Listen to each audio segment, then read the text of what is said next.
Welcome into 49ers Access. My name is Sterling Bennett, and joining me today is Dre from Dre Area Sports because we have 7 days until the NFL trade deadline, and we all want to know, what are the San Francisco 49ers going to do? Will they go big? Trey Hendrickson, Max Crosby, Kayvon Thibodeaux. Will they go small? Arden Key and more depth pieces. And there might be some drama surrounding Jauan Jennings. Getting into all that today. But first, Dre, how you doing? It's Tuesday. San Francisco's 5-3, now third place in the NFC West. And Niner fans are not feeling too hot after week number 8. They're not. And look, here's something to keep into perspective, right? The Washington Commanders were in the NFC title game last year. And right now they're sitting at what? 2-5, 3-5, 2-5, or 2-5? 2-5. Your San Francisco 49ers, who have a plethora of injuries, are sitting at 5-3. Things could be a lot worse. I would say that on Sunday, things were really a lot worse for the Niners and the way they played. What's going on? But can't believe we have to go to Trash Live. What's he talking about in the comment? But I think he means Trashville. Are we trash? This is Trash Live. But no, we're 5-3, and I think that it could be a lot worse. And we still have players coming back. I know we keep talking about that. Yeah. But look, it was a bad week, but I still think the Niners are still a good team. Yeah, and look, that's the thing, is that I know we're sitting here, we're 5-3. Like, that loss against the Houston Texans was demoralizing. It was ugly. It was pathetic. Everything that could go wrong went wrong. Terrible defense, terrible offense. And it's really hard to erase that because there's fear that the concerns, the issues you saw against the Houston Texans might continue throughout the rest of the remaining parts of the season. But as you can see on YouTube right now, almost every single player above you on the overlay or background, from Christian McCaffrey all the way to Brandon Ayuk. Ayuk hasn't played yet. Kittle has missed time. Purdy hasn't come back yet. Warner's out for the season. Nick Bosa's out for the season. And Christian McCaffrey and Lenore have been surprisingly healthy all year long. So it's been that kind of year for San Francisco, but they are half a game out of first place again, which is setting up for what looks to be a very important game against the Giants this Sunday at MetLife Stadium. But first, Dre, we have to get into some drama that may be surrounding wide receiver Jauan Jennings, because the game against the Houston Texans was not his best. And he dropped a pivotal deep pass in this game. It was a tough catch, sure, but it's one he has made in previous years and games in the past. But also a lot of penalties, 2 on him, a big face mask call that it was so negated unnecessary. Mac Jones' first down run. And now Niner fans are starting to turn on Jauan Jennings.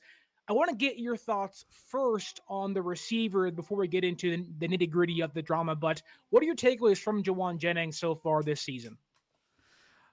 I think that with Jauan Jennings, obviously he bet on himself. He held out. He had a calf injury that lasted like 6 months, it felt like. And I know that he wanted more money. There's a rumor out there. People keep saying that he turned down a $16 million a year contract. I don't know if it's true or not. I would hope it's not true, because if he did, he's an idiot, because the way he's playing this season, he's not even going to get a contract worth really anything. The way he's playing this season, if he goes out on the free agent market, he's going to get a 1-year deal from some team, and it's going to be a prove it deal. Like, hey, we'll bring you in here, but you got to prove that you're worth it. Because look, he had a good game in the Super Bowl. He had a good season last season when he was healthy. Towards the end, he started getting hurt, and you didn't see him as much. But so far this year, there's been injuries. Yes, he's had some broken ribs. I mean, he didn't waste any time telling us about all of his injuries. But I think he really was hoping to have a season like he had last season. He's had the opposite.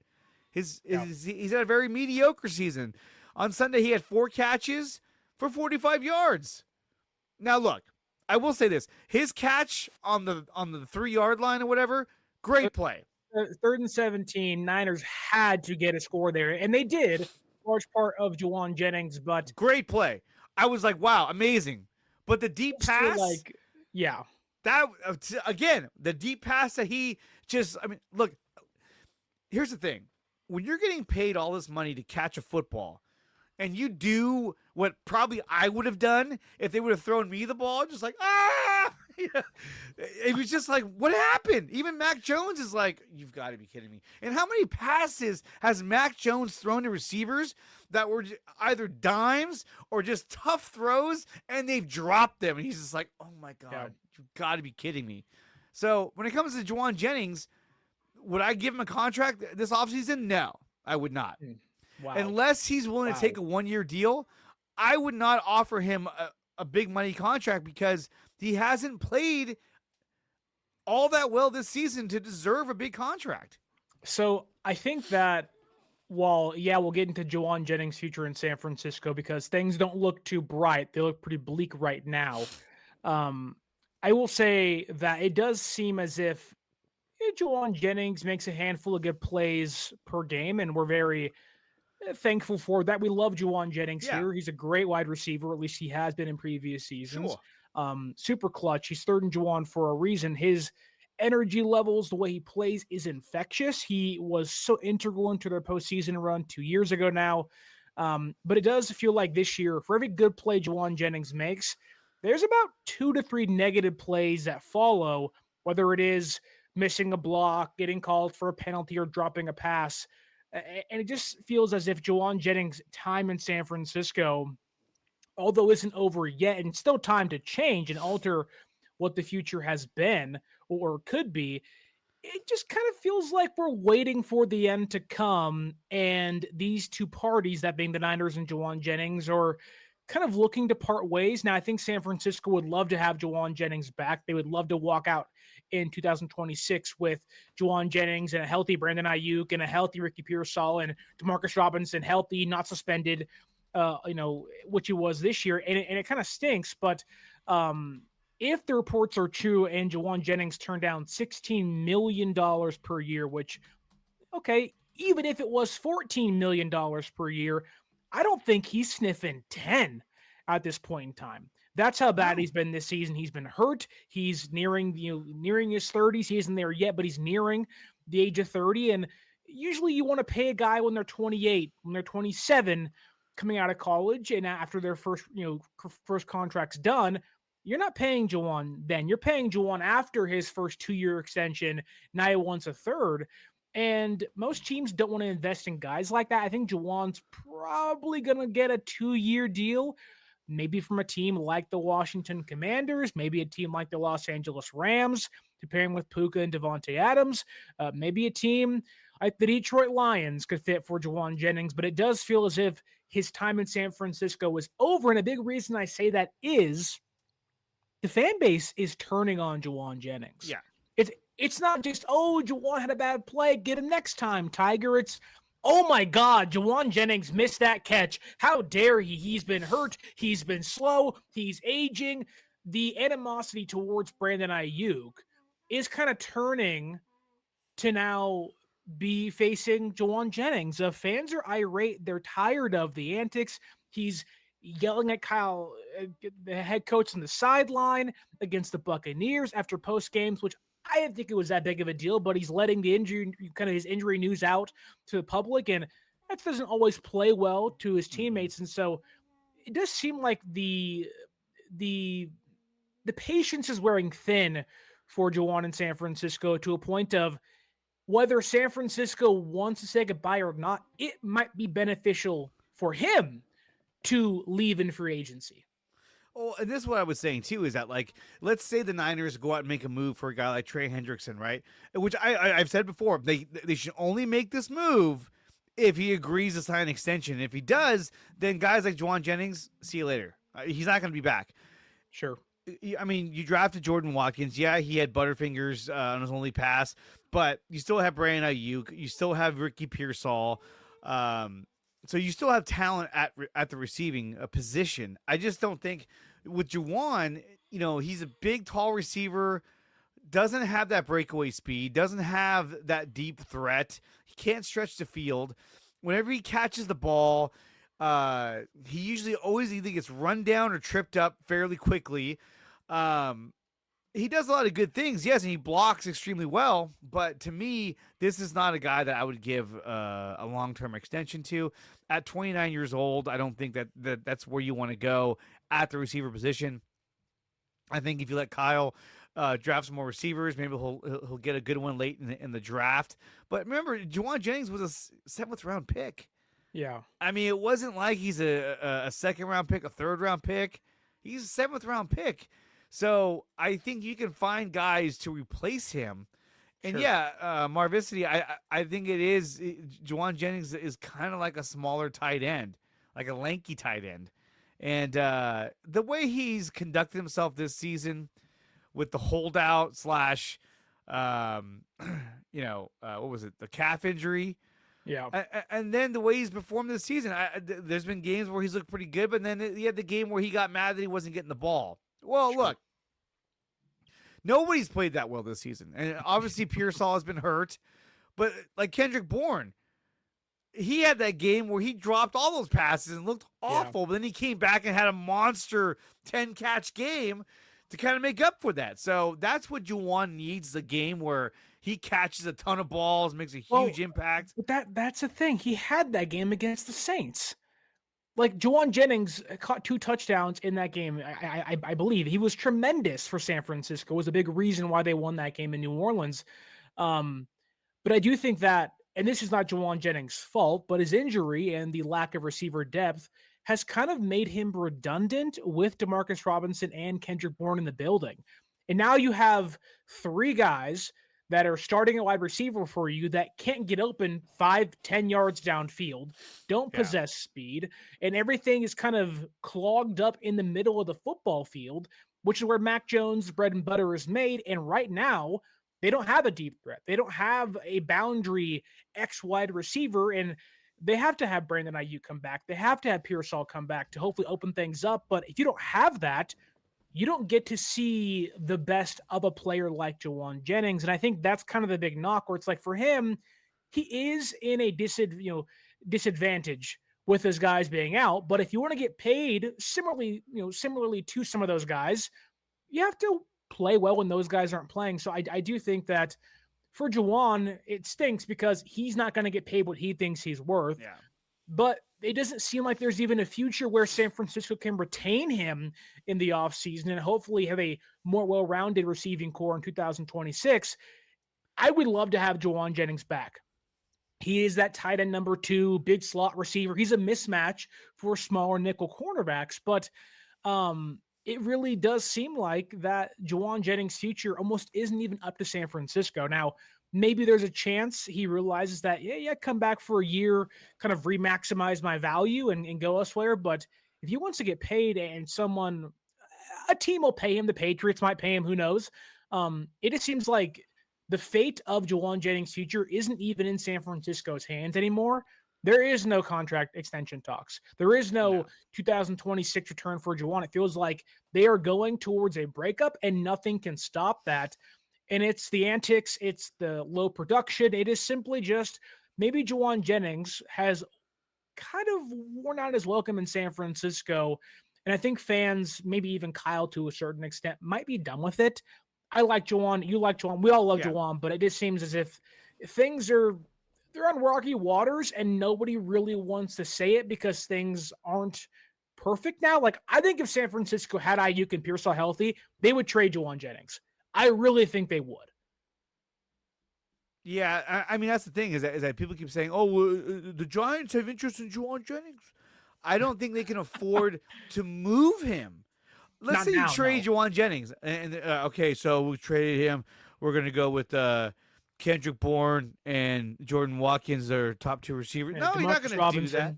DeMarcus Robinson, who's been hit and miss. This guy, we were like, this guy's going to be great for us. Comes back. Like, it's almost like when he wasn't, like when he was suspended, he was just on the couch playing PlayStation and watching movies all day long. And then he's like, I got to go back to work. He just seems really out of sync. And not to mention the deep bomb that Mac Jones threw him that went like right through his hands. I was just like, bro, that's why you got you, was to be a deep threat to stretch the field. But it's like, what's going on? I don't understand. Kyle Chipto says here in the YouTube chat, you can easily move Jauan. He's been a net negative the past few weeks, excuse me. Whereas Marvicti says they should keep Jauan Jennings. And I think that I don't think Jauan Jennings is getting traded by any means. I think they need him right now because of how weak the receiving core is. And they want to have one reliable guy, albeit he hasn't been that player this season for most of it. And they've been using Bourne and Robinson. But I do think that Jauan Jennings' future in San Francisco, like for all the talk of a trade Brandon Ayuk, you get him out of here. Like fans should really take their feelings towards Ayuk, who still has high potential, albeit there's an injury there and there are certain concerns. Like Jauan is somewhat healthy and he's playing, which is great, but would you rather have a somewhat healthy Jauan Jennings who isn't producing for you? Like fans hate Brandon Ayuk, hate him. Like whenever there's an update of, trade him, he's soft, he's a diva. It's like, you should be mad at Jauan Jennings because he's playing and he's been bad for you for like the last 4 games. And I think that, I just think it's time for a departure, time for a breakup. Now I'll ask you this: with Jauan Jennings, let's say his value right now is probably a 6th round draft pick, right? He has some value. He can say he's hurt. He's in a bad offense, doesn't have the quarterback. But on another team, there is some value he can offer to them as a blocker, as a wide receiver, as a kind of double tight end, whatever you want to call it. Do you think San Francisco, 1, might trade him? But 2, do you think there is a way where San Francisco feels comfortable once Pearsall comes back or after the game against the Giants that they could maybe attach a pick and Jauan for a player in return? I mean, they could. I just don't see them doing it. I think that they're too shallow at the receiver position to really do that. They'd have to do that. They would have to trade him if they knew that getting the additional draft pick for him would secure them another player. Like, okay, if you give us, a 5th round pick plus your 5th round pick, so I want 2 5th round picks, you can get this player, and then someone else is offering it, and then, okay, let's just trade him. But it has to be somebody substantial for them to be like, hey, let's move Jauan to get him. Because at the end of the day, Kyle says that he likes Jauan. I love his passion and all this stuff. I mean, I don't know what you expect him to say. But I think Jauan Jennings is kind of going the way of Deebo Samuel, where Deebo ran his mouth. Deebo kind of wore out his welcome here. And then but then he didn't back it up. He was dropping passes, and we saw him last night. He doinked the ball right off his head, interception. I tweeted that. I was like, "There's our Deebo. There he is." I was like, "That's the Deebo of last year." So, and I really feel like with Deebo, he ran his mouth. He couldn't back it up, and then at that point, he was like, "Hey, I just want to get traded. I think it's time for us to move on." Because he made an ass of himself. Yeah. I'll say this though, one time that Deebo ran his mouth and then backed it up big time was against the Eagles. We went to Philly and we kicked the crap out of them. Right. But that Eagles team was bad. Well, Deebo also put on social media last year he wasn't getting the ball, and then he got the ball the most on the entire team. It was still bad. And then he got traded. So it was bad. But I feel like go ahead. He's kind of going in that same direction where it's like, he wants a contract. They didn't give it to him. There's a rumor that he wanted to get traded. And then he comes out and plays, and he's not played all that well. Now, granted, he's had some injuries, but that's the NFL. Like, it's going to happen. And when you get the ball on a deep pass, you have to catch the ball, especially when you're trying to get back in the game. And he didn't do that. So, and then not only that, but the penalty, the face mask. Yeah, it was so unnecessary. It was like when you watch the replay, you're like, "Well, why'd you do that?" You know what I mean? It was just and you can't bench him. You can't, you can't look elsewhere. He knows that too. He's not stupid. He knows you can't bench me. What you got, Jordan Watkins? Look, Jordan Watkins had a great opportunity to make a big play, and it was just like right through his hands, and that was it. That was it. You can give him a break. I can also commend Jauan for playing through his injuries and absolutely. His 5 broken ribs and his ankle and his shoulder. Like he's been hit really hard this year, and he's been a lame duck in some passes that Mac Jones and even Brock Purdy has made, and he's got it back up, or he's missed a handful of weeks and he returned and been hobbled in his return. So I don't think selling Jauan, you're going to get much for him, but I do think that there is a departure on the way, at least for Jauan, when the year's over with.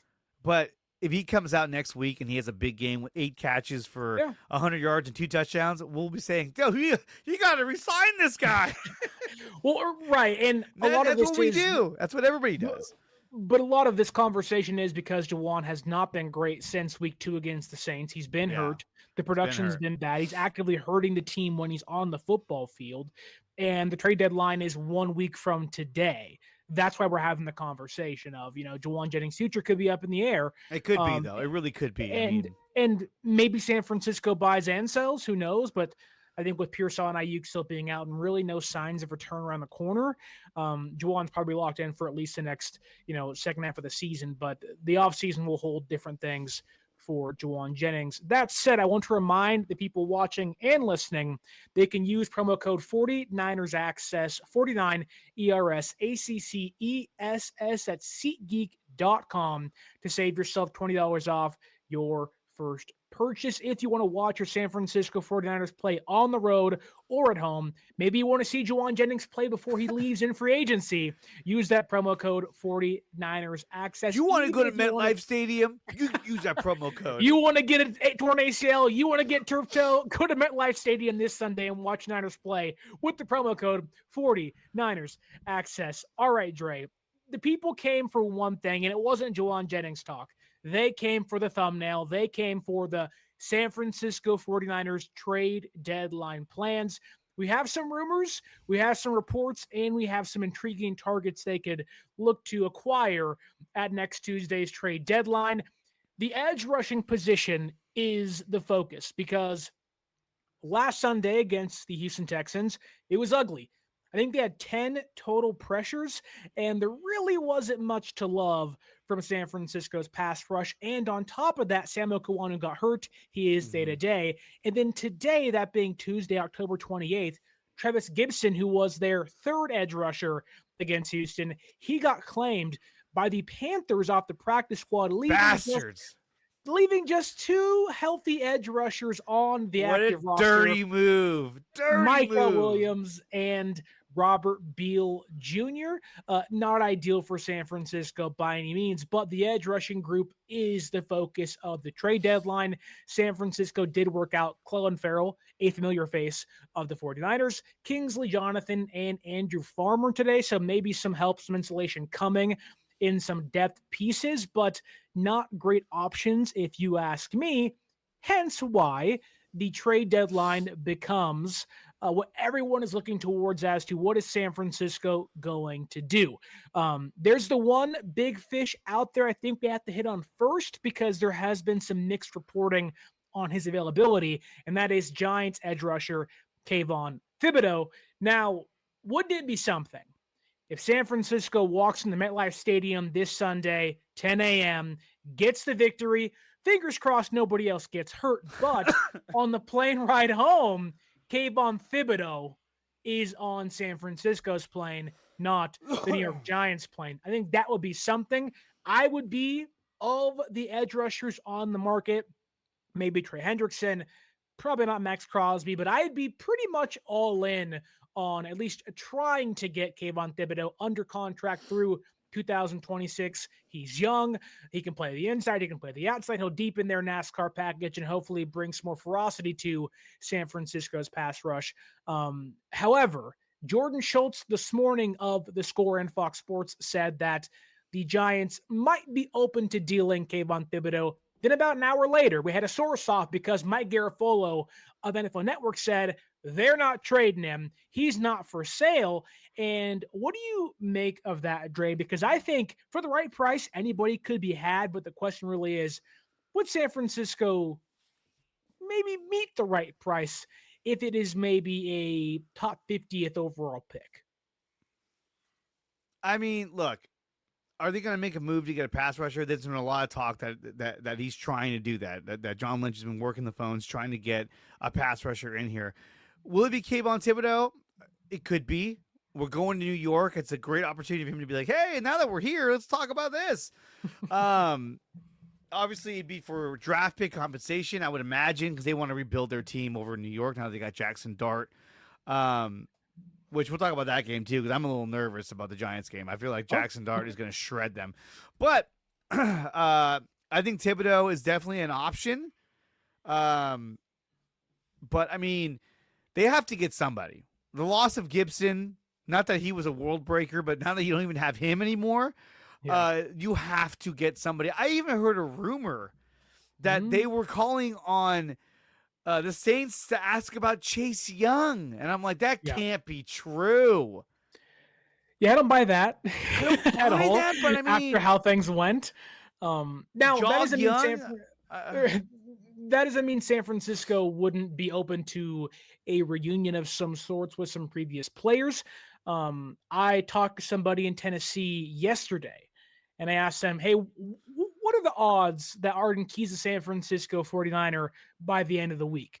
And they said a high probability. Now, if that deal doesn't come through, then such is life. But I think there's a pretty good chance Arden Key is at least a big target for San Francisco. They need some depth. They got to get some bodies in the building. They are depleted on the defensive line. He can play the inside. He can play the outside. He was in San Francisco in 2021. And no, he's not a world beater. However, so far this year, he has an 8.2 pass rush win rate and 9 total pressures on a really, really, really bad Titans defense. Yeah. And he's only played 5 games. To put that in perspective for you, an 8.2 pass rush win rate is 0.7 away from Brian Burns of the New York Giants. Now, obviously, there's context involved in that, but Arden Key is no slouch. Arden Key is no terrible player. He's depth. He isn't not going to start for you, although he's starting this team currently with Sam Okawano probably out. But I do think buying low depth pieces might be what John Lynch does. Just get me through the year, get me through hopefully Bryce Young's return and Brock Purdy and Pierce Hall's return, and hopefully the offense can carry us in this young defense for the rest of the year. But personally, I would say Kayvon Thibodeaux is my number one target. He fits exactly what they want. Young. They love Oregon Ducks defensive linemen. They truly do. But also, they even said that they don't want to risk trading high-end draft picks for guys for one season. He's not that. He's not Trey Hendrickson. You don't have to pay Kayvon Thibodeaux for another 2 years after 2026, and he cost under $5 million the rest of this season. That, to me, is a no-brainer if you want to go big, if you want to go young, if the Giants are open to the idea. I can justify trading a second-round draft pick for Kayvon Thibodeaux. That said, the smarter option, the more likely option is an Arden Key. It is a Joe Tryon-Shoyinka of the Browns. It is smaller guys for 6th and 7th round draft picks.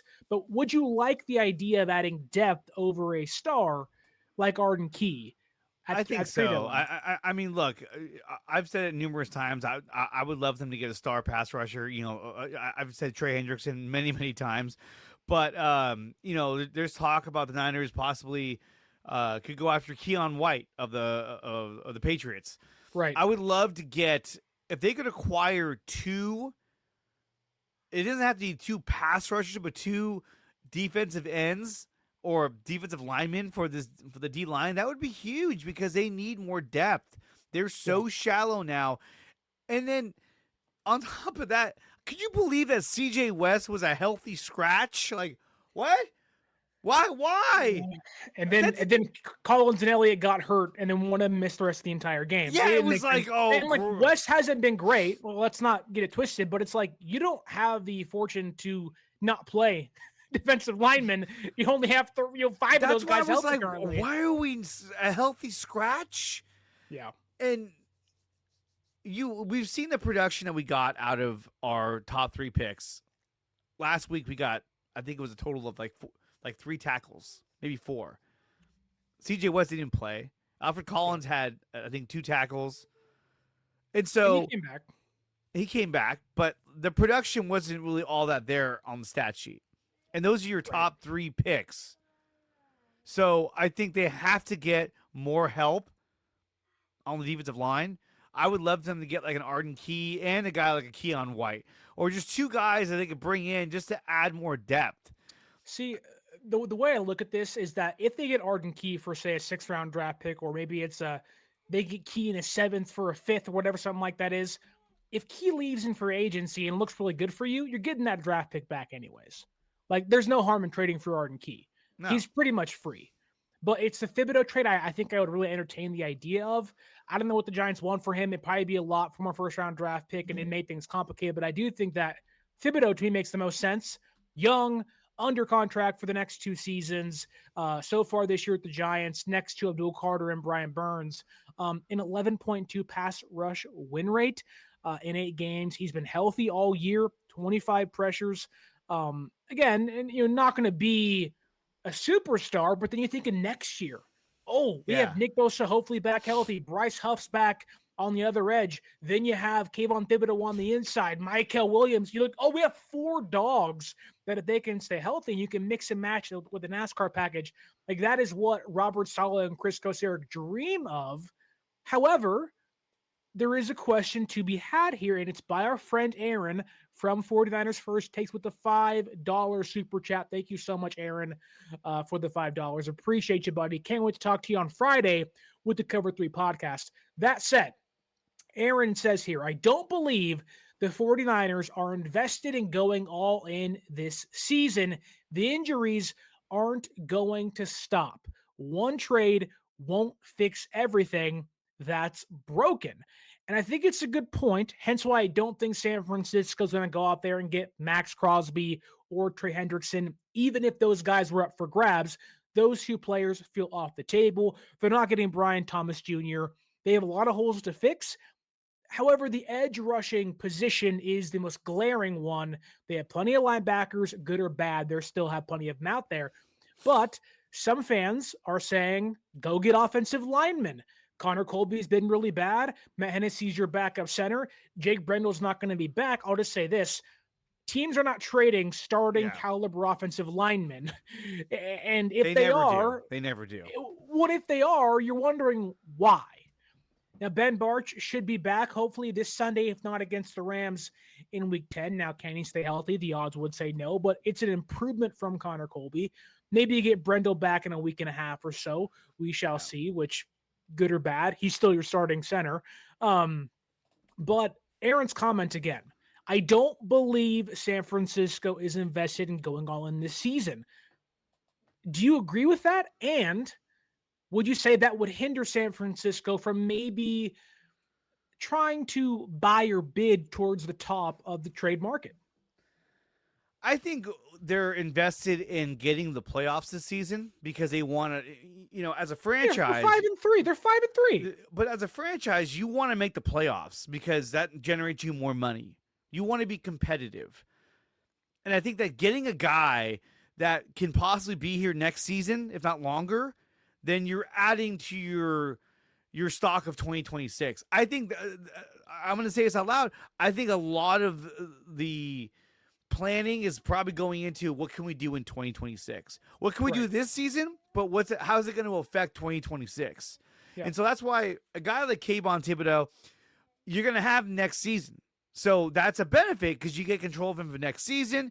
You know that you're going to have Bryce Huff. You're going to have Nick Bosa. Getting Bryce Huff and Thibodeaux on each end would be a huge difference. We saw the difference that Bryce Huff made against the Falcons. He was the Nick Bosa on that team. He was getting the quarterback faster and more consistently than we've seen him all season long. And then he got hurt. Do you think that San Francisco's beginning to the year being 5-2, now 5-3? Because I viewed the year as kind of the pilot episode to the television show. Yeah. Of like, this is episode 1, and then they're going to go through the whole season, and then hopefully next year the budget's bigger, the lights are better, the insulation is better, they can get some more depth, they'll have a more well-rounded cast of characters on the team to hopefully make the next year better and get better ratings, hence more success, and hopefully go to the playoffs. But do you think that from a fan perspective, their quick start being 5-2, now 5-3, ultimately has maybe made some fans irrational towards the trade deadline of you have to go all in. You're 5-3. You're half a game behind the Rams in Seattle for first place. You play the Rams in 2 weeks. You have to go all in. You are near first place. I think that to me is the sense I get of fans of like, really, Arden Key, you're scoffing at depth guys you desperately need. You don't have to pick and choose now. You don't have the luxury of that. You need guys in that room today. And I think fans are kind of being irrational. The loss of Travis Gibson was huge, but then again, they signed their practice squad, and he was all out of what do you call it? Elevations. He was all out of elevations. I was gonna say call ups, but that's Major League Baseball. He's all out of elevations, so they would have had to have signed him to their active roster if they wanted to use him again. Which is why which is another reason why he's gone. But yeah, I mean, when were we going to use him again? Who knows? So they need Sunday against the Giants. Yeah. That's probably when they would have signed him. All right, you're going to be up here. Screw it. But now they have to make a move to get somebody. Robert Beal sucks. I don't know what he does out there when he goes. He doesn't do anything. Sam O, the guy gives a maximum effort, but doesn't always get home. He's just also hurt now. So you're going to make a move. You won't have Kayvon Thibodeaux for this Sunday's game because he'll be playing against you. If anything, you'll have him after the game. But they got to make a move. And to me, I would love for them to get a couple of players just to add more depth. Not shitty players, but players that that contribute. Like if they were gonna get like an Arden Key and a Kayvon Thibodeaux, you know what I mean? Like then you added two guys. Even Arden Key and a Carl Granderson, like you don't have. I would love to have Kayvon Thibodeaux here, but I do think it's more so just about, yes, you have to have bodies, capable ones. Can't just have random dudes in there. They had that on Sunday against the Houston Texans. But right now, you don't have a starting caliber pass rusher. That's a problem. Now, once Bryce Huff comes back, you will, but you don't have a pass rusher. And it's a great comment here by Lori Matthews out there in Phoenix. Shout out Lori Matthews. She says, you desperately need depth. Keep the vibes high and give these young guys something to play for. Well, yes, I agree. I want to go deeper into that because I think an issue we have now with San Francisco is Micah Williams is not playing the way he was supposed to be used this season.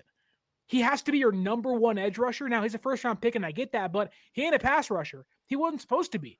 It was supposed to be Bosa and Huff and have the luxury of Michael on the interior on third downs. Now he's playing out of position, and he hasn't been playing great recently, but he's over his skis as a pass rusher. He isn't there just yet. So I do think that San Francisco has to find some guys. I think Arden Key would start on Sunday for San Francisco. I think Michael would slide back into his third down interior pass rushing set role, which makes sense. Like San Francisco is not going to find or reach the playoffs if they continue to have Michael play on the outside for three downs. There's no production there because it's not who he is. It's not who he was advertised to be. And I think that sets this Sunday up as a really important game for San Francisco.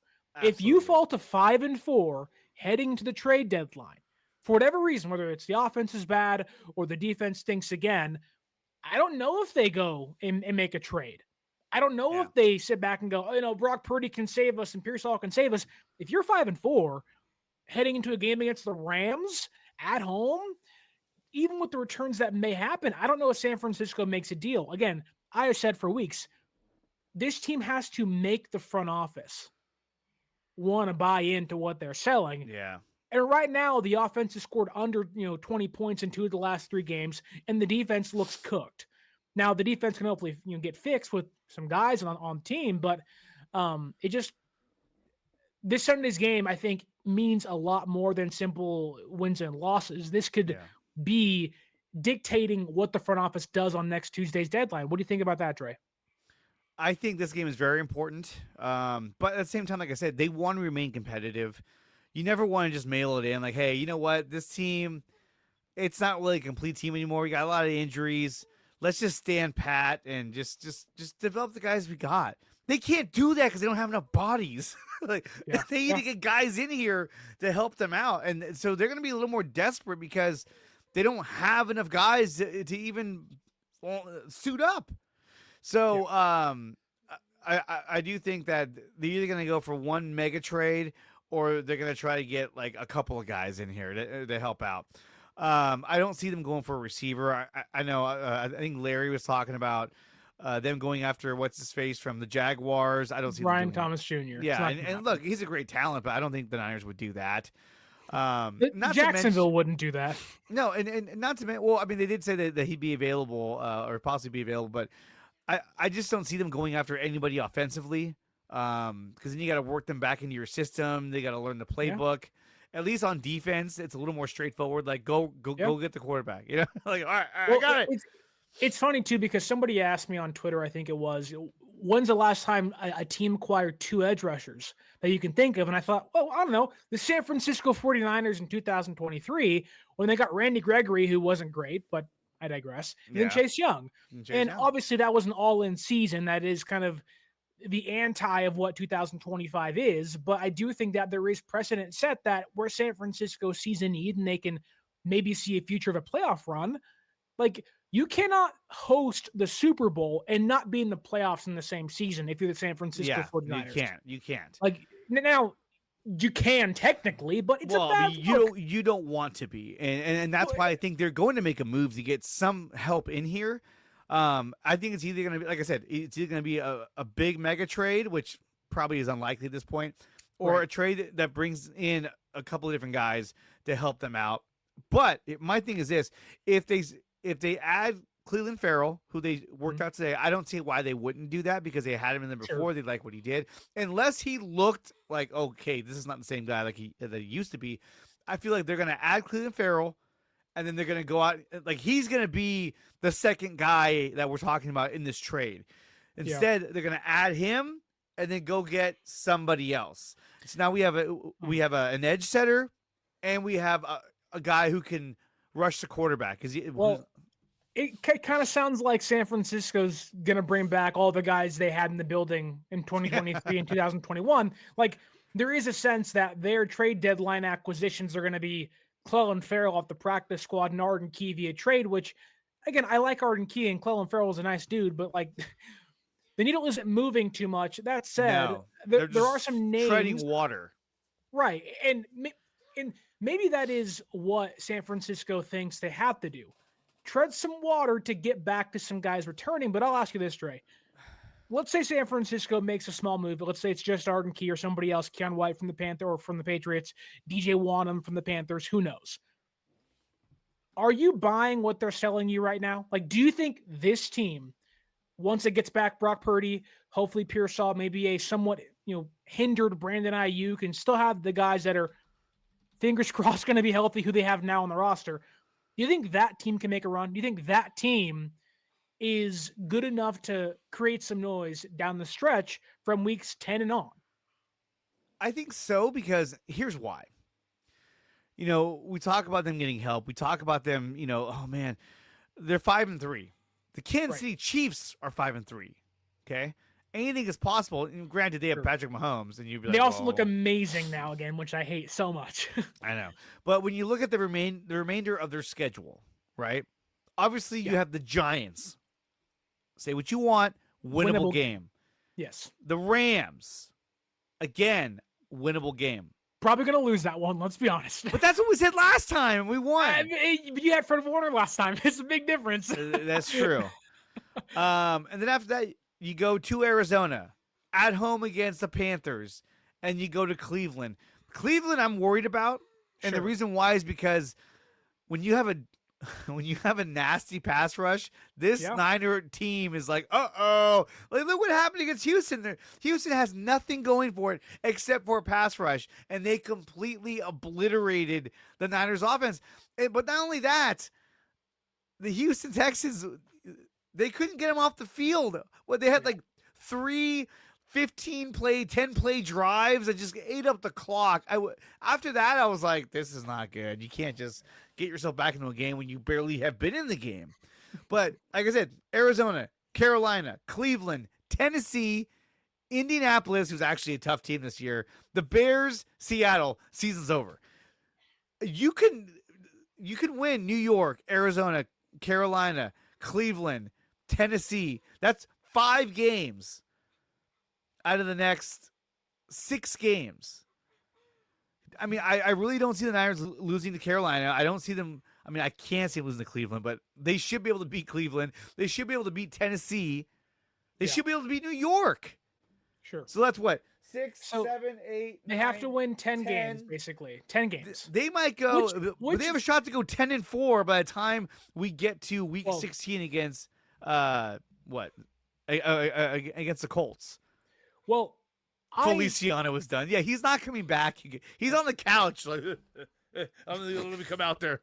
I got you. You know, no. Not to pat myself on the back, but I'll do it for my own gratitude. I said San Francisco is going to go 10-7 this year. And they might with all the injuries. And they're on track for that. And I said they'd be a wild card team. I don't see them beating the Rams. I see them being a wild card team. They're going to be in second place in the NFC West. They're going to beat out the Seattle Seahawks, hopefully, this year. Like, now that was even with Warner and Bosa healthy, and things have certainly changed. But I do want to list some names off and tell me yay or nay on guys you think or you'd want them to trade for. And I'll give you some stats that maybe back up or further entice you into maybe trading for guys. Chase Young's hurt. Not going to talk about him. He's just a disaster. They call him Jog Young for a reason. They've done there. They've been that. Not a chance. I already talked about Kayvon Thibodeaux, but I'll do it again for a second. 11.2 pass rush win rate of the teams, which are the Falcons, the Panthers, the Saints. Excuse me. That's wrong. I'm dumb. Of teams that are the Patriots, the Titans, the Giants, and the Saints. So 3 really bad teams and 1 team that might trade some depth that's still young to maybe get some draft pick compensation. Thibodeaux right now has the 5th highest pass rush win rate of those teams. And the first 2 players have played a total of 4 games, 1 and 3 apiece. So he's one of the best guys on the market for a potential edge rushing addition, albeit his availability is in question. Would you say yes to Kayvon Thibodeaux, and what would you give up? First round, second, or third round draft pick? A third round pick, easily. That's all you'd move? Like I wouldn't give him more than that. That's a lot. A third round pick for him? Jesus Christ. To me, that's I mean, a second round pick? Like what if the Giants said, hey, we have to have a third round pick and a 5th round pick and then a 4th round pick next year? Because they want that second round value for a guy who's still under 26 years old and under contract for 2 years. I think you'd give him a 3rd round pick and a 5th round pick next year. That's a max I would go, because you still have to rebuild this team. You can't just give up everything, all these picks for one guy. So, like, if it's like a Trey Hendrickson, then you're probably getting my 2nd round pick.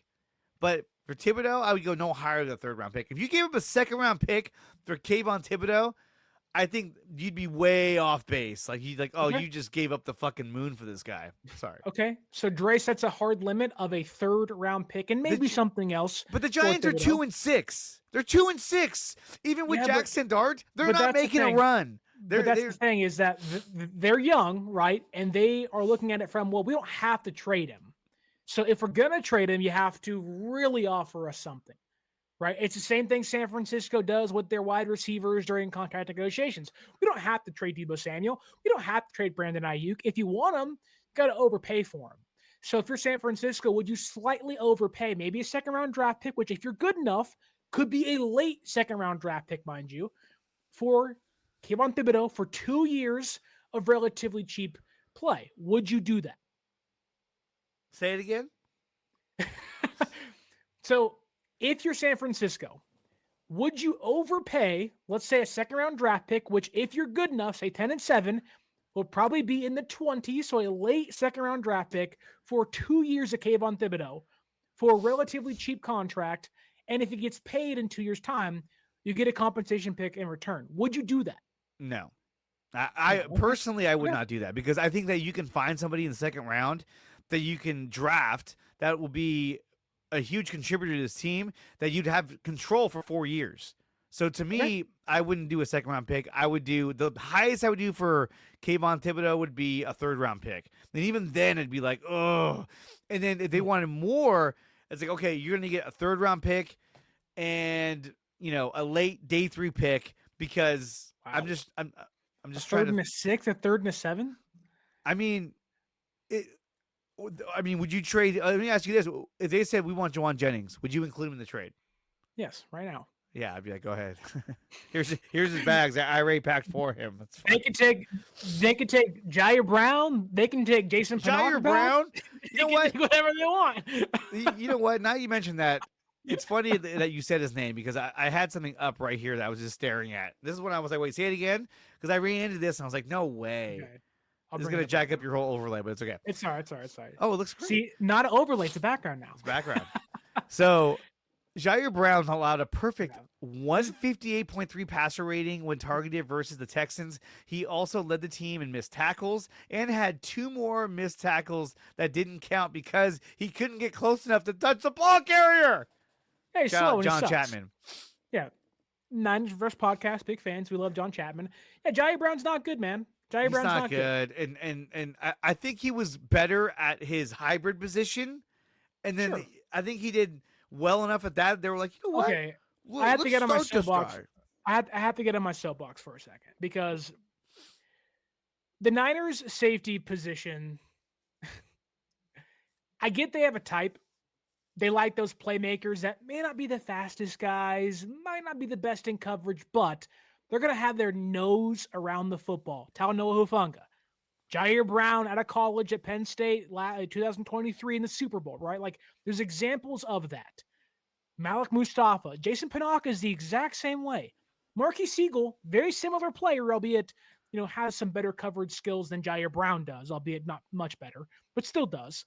And he's a rookie, so you can give him time. They have a type. However, that type only works if you have a capable coverage safety on the other side of them. Hence, Jimmy Ward. Hence, Tashawn Gibson. That's why you saw Hufanga and Brown play really good in 2023. They had a capable coverage safety. And Gibson wasn't even great, but he was good enough, right? And Jimmy Ward was phenomenal in coverage. He was so good he could play nickel and safety. That's how great he was. San Francisco desperately, if they want to keep going on the trend of this playmaking, safety that's around the football, gets picks and fumbles, those guys are great. They can change the game for you, right?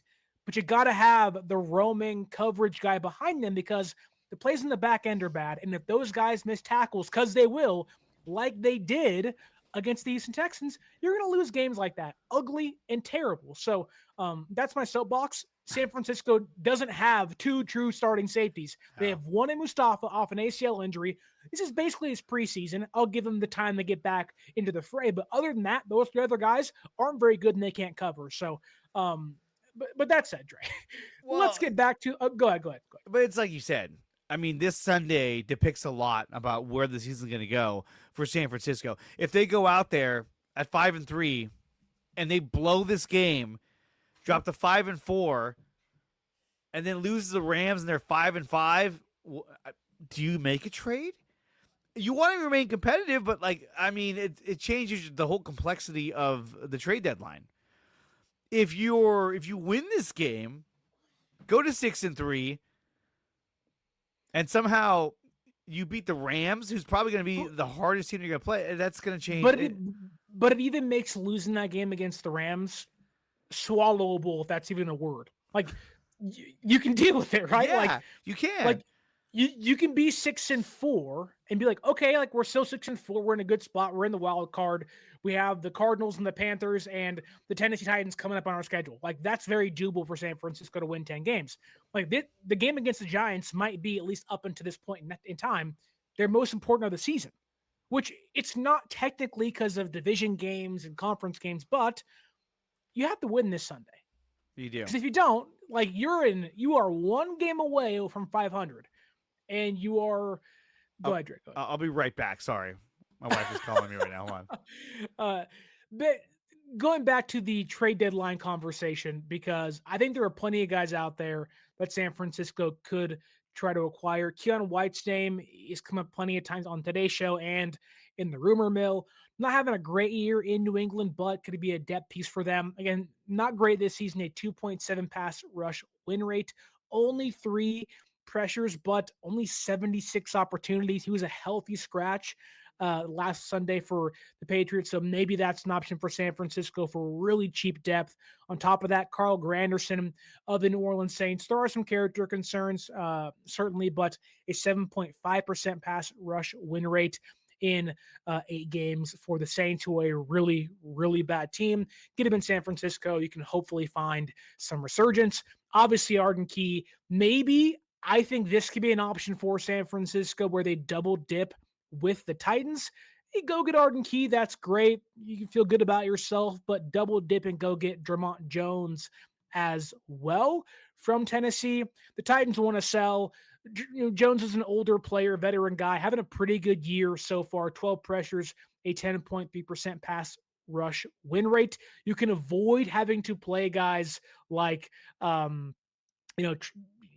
Samuel Kawanu all the time, have them be a starter. You can avoid having to play Robert Beal Jr. You can allow Mike Hill to go back inside on third down. So a lot of guys out there for San Francisco, plenty of options to choose from.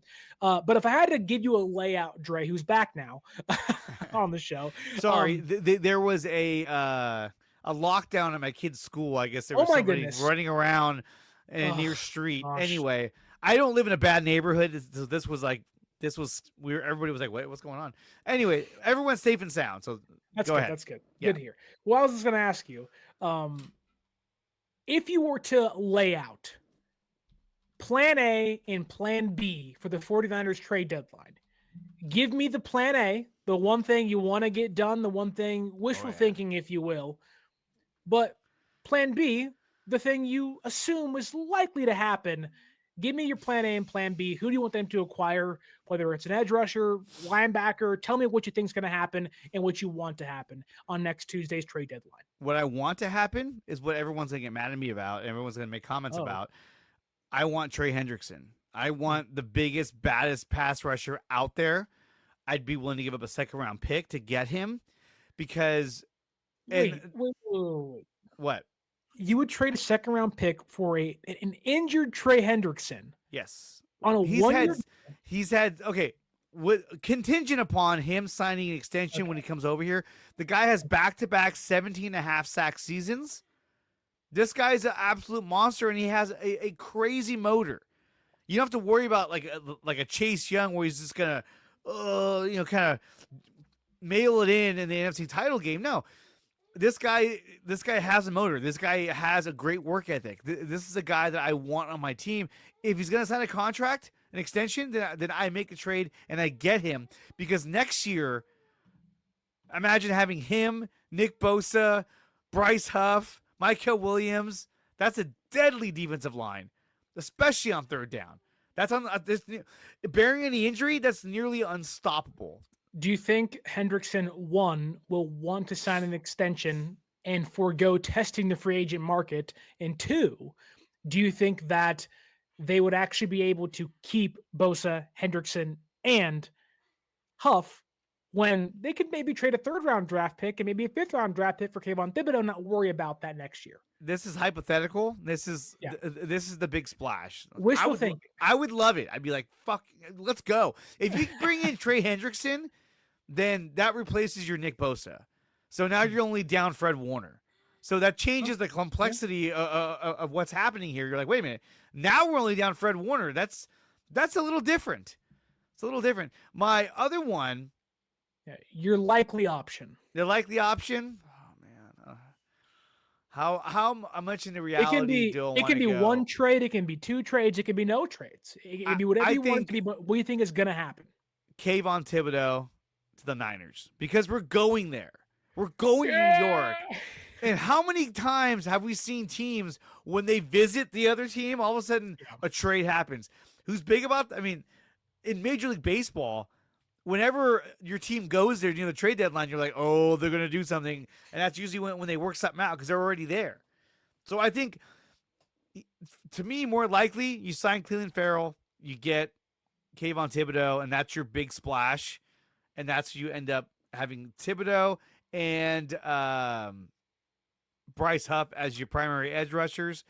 And if you get a guy in Clelin Ferrell, that allows you to push Michael Williams to the interior. And I think that's really what they're looking at. Obviously, they need bodies at defensive end, but I think with Cleveland Farrell. They love how he sets the edge. If they can get him to do that on this team, that'll push Michael to the interior. Now that changes the whole complexity of your defensive line. Okay.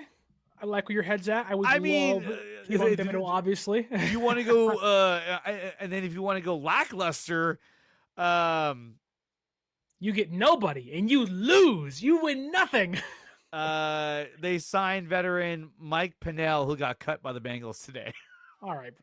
That's not even an edge rusher. It's a defensive no, tackle. it's just even a tackle. You're just like, oh, okay, well, we got some help there. Okay. I will give my hopeful option, my wishful thinking option, and then we'll wrap things up here. I want Kayvon Thibodeaux. 2 years under contract still. He's young, insane motor, great NASCAR package they can run with Bosa, Michael. You have Thibodeaux, you have Bryce Huff. They love Oregon guys. They love Oregon guys. Defoe, Armstead, Lenore. Like they've been to 3 Oregon games this year. They love the Ducks. I think that is my wishful thinking. It just makes too much sense. It gives San Francisco exactly what they need now and in the future.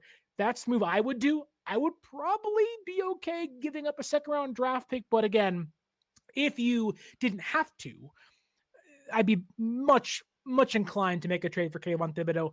That said, my likely option is I think they're getting Arden Key. I think it's a foregone conclusion they're getting Arden Key. It's just that we had the same conversation last season. They're probably going to get Arden Key or Sebastian Joseph Day, and they got Khalil Davis. It was like, what? They were also a terrible team last year.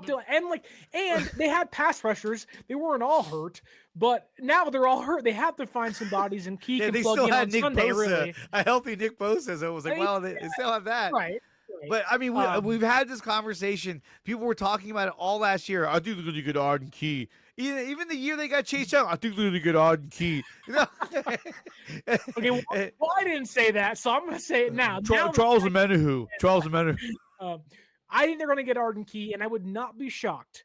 And this is my surprise pick. I think the Minnesota Vikings might be shocking sellers. Carson Wentz is out for the year.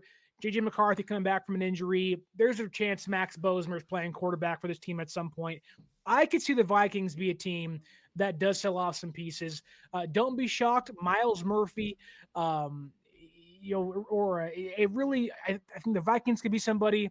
But also the Bengals too, man. Like you can look at the Bengals and look at them and say, you can't get Hendrickson, but how far can they fall before they're willing to start selling off pieces? Maybe you go and get a Miles Murphy from the Bengals, who has a 9.8 pass rush win rate this season.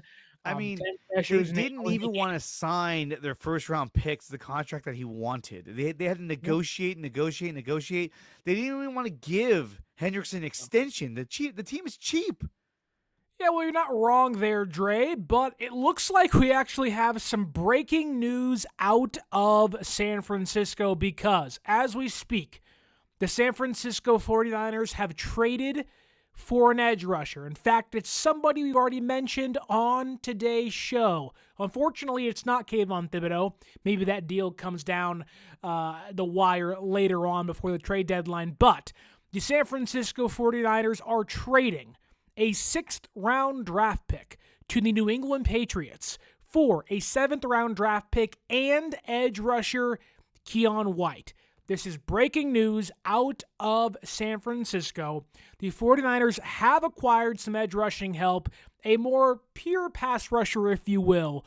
Former Patriots 2nd-round draft pick of 2023, 47th overall, the 6'5", 290-pound Keion White is the newest member of the San Francisco 49ers, and the team is also expected to sign edge rusher Clelin Ferrell to the practice squad. So 2 new additions to the room.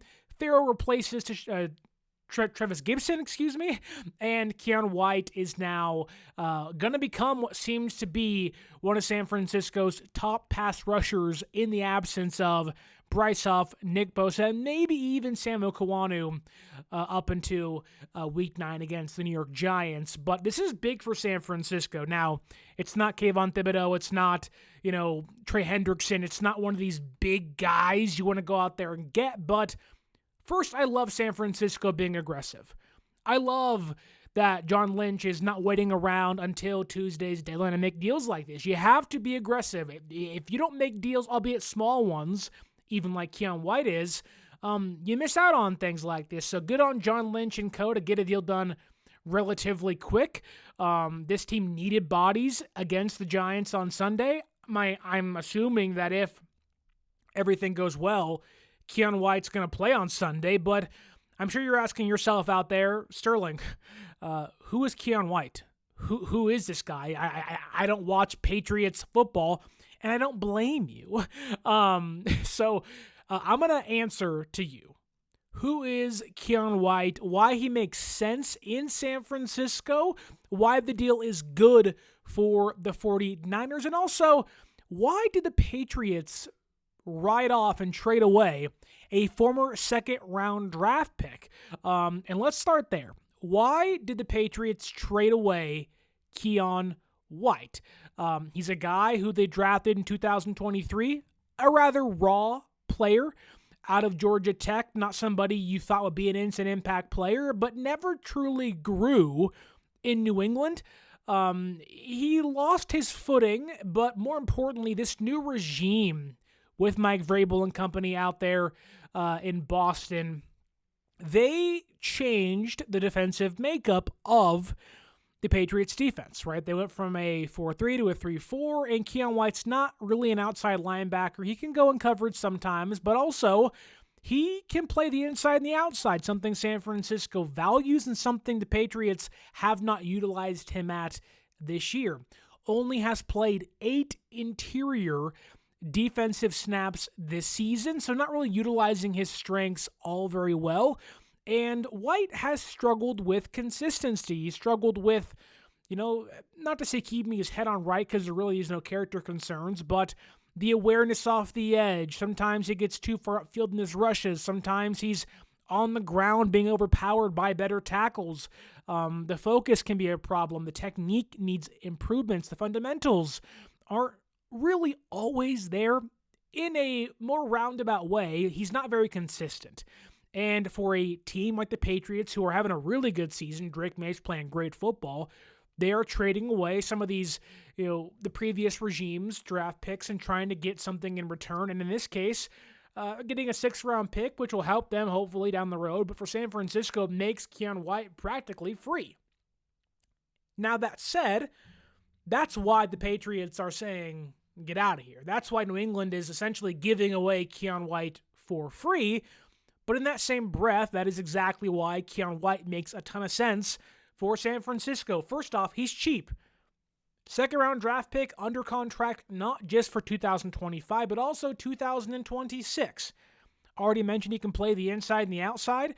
I think that's even more important because Yetur Gross-Matos is an impending free agent after this season.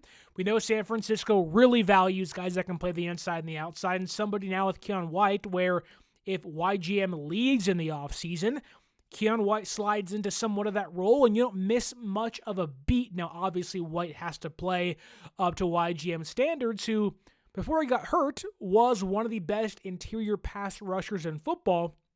That said, there is a lot to like from Keion White, going back to his time with the Patriots in 2024, because this year has not been very fruitful for him.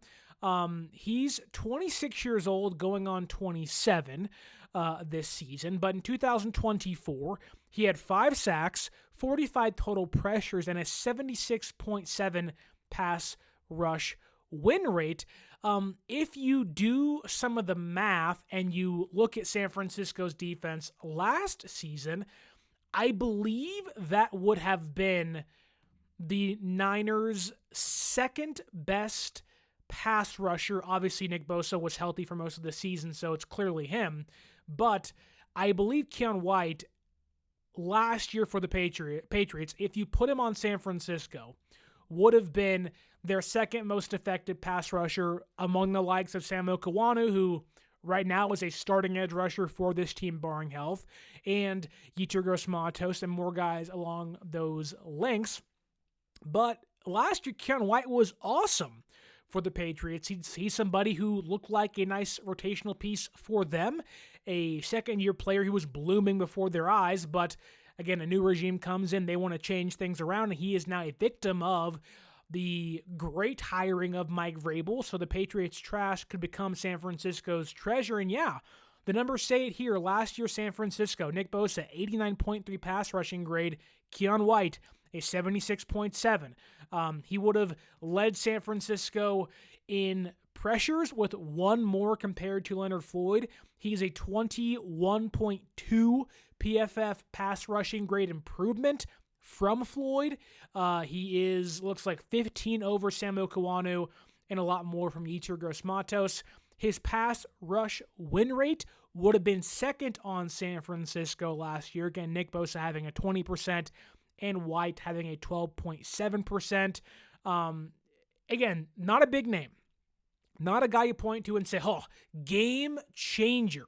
But he's athletic. He gets off the ball relatively quickly. He's cheap, under contract, plays the inside, plays the outside. Again, I'm trying to find holes in this acquisition by San Francisco. He's got a pretty good swim move.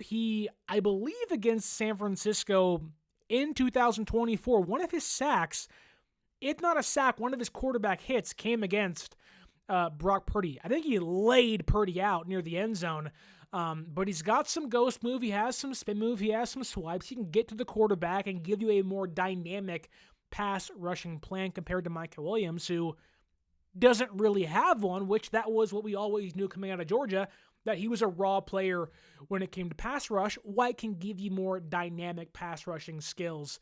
And over his entire career, that being 2023 to 2025 now, after being a healthy scratch last Sunday for the Patriots, he has 8 pass deflections, 2 forced fumbles, 6 career sacks, 88 tackles, 10 tackles for loss, and 21 quarterback hits. Again, trying to find holes into finding a pass rusher for essentially free. Going back further into his stats, Keion White was one of 4 defensive linemen last year to play at least 15% of their snaps at both edge and interior spots.